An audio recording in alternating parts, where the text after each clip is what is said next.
गेवराईमध्ये लक्ष्मण हाके यांचा एक मेळावा पार पडला आणि या मेळावा दरम्यान ओबीसी बांधवांकडून काही माध्यमांना प्रतिक्रिया देण्यात आल्या होत्या. मात्र या प्रतिक्रियेमध्ये राज्याचे मुख्यमंत्री देवेंद्र फडणवीस यांच्याबद्दल आक्षेपार्ह वक्तव्य केलं होतं आणि यानंतर आता ओबीसी समाजातील जे परमेश्वर वाघमोडे आहेत त्यांना गेवराई पोलिसांकडे नोटीस देण्यात आलेले.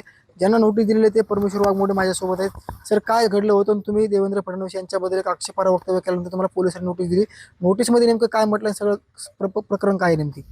सर, परवा दिवशी गेवराईमध्ये ओबीसी मेळावा घेण्यात आला आणि त्या ओबीसी मेळाव्यामध्ये जो काही GR दिलेला आहे मराठा समाजासाठी, तर माननीय मुख्यमंत्री साहेब यांच्या विषयी माझ्याकडून एक अपशब्द बोलण्यात गेला आणि मला काल पोलीस स्टेशनला बोलून माननीय बांगर साहेबांनी एक नोटीस दिली की आज तुम्ही महाराष्ट्रामध्ये मीडियाच्या माध्यमातून जे वक्तव्य केलेलं आहे ते मीडियावर सध्या फिरत आहे.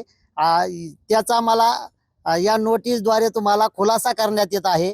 तर मी अनेक वेळा संघर्ष केला. गेल्या 15 वर्षापासून मी या संघर्षामध्ये आहे. अनेक आंदोलनं केले रस्त्यावरचे, पण कधीही माझ्याकडून आतापर्यंत वाईट शब्द गेला नाही. पण त्या दिवशी मात्र भावनेच्या भरात माननीय मुख्यमंत्री साहेब यांच्याविषयी एक अपशब्द बोलण्यात आला. तो शब्द मी माघार घेतो आणि या राज्याचे लोकप्रिय मुख्यमंत्री आदरणीय देवाभाऊ यांची मी दिलगिरी व्यक्त करतो. त्याचप्रमाणे त्यांच्या जे कार्यकर्ते आहेत, पदाधिकारी आहेत, यांच्या जर काही भावना दुखावल्या असतील तर त्यांचीही मी माफी मागतो. आणि आता isakal.com आहे देशातील नंबर 1 ची मराठी न्यूज वेबसाईट. प्रत्येक अपडेटसाठी isakal.com ला नक्की भेट द्या. मला तुम्हाला एक विचारायचंय, नेमकं तुम्हाला म्हणायचं काय होतं, नेमकं काय म्हटलं तुम्ही? मला म्हणायचं होतं की हा जो GR दिलाय मुख्यमंत्र्यांनी, हा त्यांच्याच बंगल्यावर जाऊन आपण तिथं तो GR जाळू असं म्हणायचं होतं. पण त्याऐवजी मुख्यमंत्र्याचाच जाळू असा शब्द माझ्या तोंडामध्ये आला. म्हणून मी पुन्हा एकदा त्यांची दिलगिरी व्यक्त करतो. पोलिसांनी नोटीसमध्ये काय म्हटलेलं आणि तुम्हाला काय सांगितलं नेमकं? पोलिसांनी सांगितलं, हे पहा तुम्ही अनेक वर्षापासून संघर्षात आहात, अनेक तुमचे लढे पाहिले, पण यामध्ये जे तुम्ही बोललात हे साफ चुकीचं आहे. संविधानात्मक हे चुकीचं आहे. कारण कोणत्याही व्यक्तीवर तुम्हाला बोलण्याचा अधिकार नाही. ही तुम्हाला नोटीसद्वारे एवढ्या वेळेला तुम्हाला आम्ही कळवतो.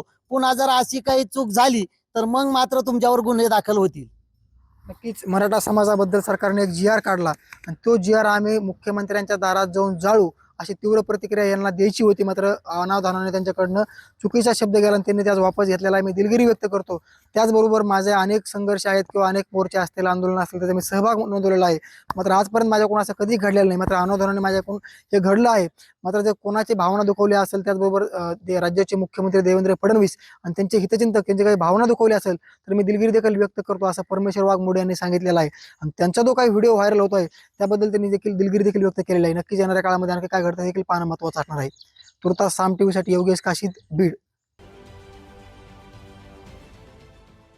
देश विदेशातील प्रत्येक घडामोडींचे लाईव्ह अपडेट मिळवण्यासाठी आता साम टीव्हीच्या सर्व सोशल मीडिया प्लॅटफॉर्मला लाईक, फॉलो आणि सबस्क्राईब करा.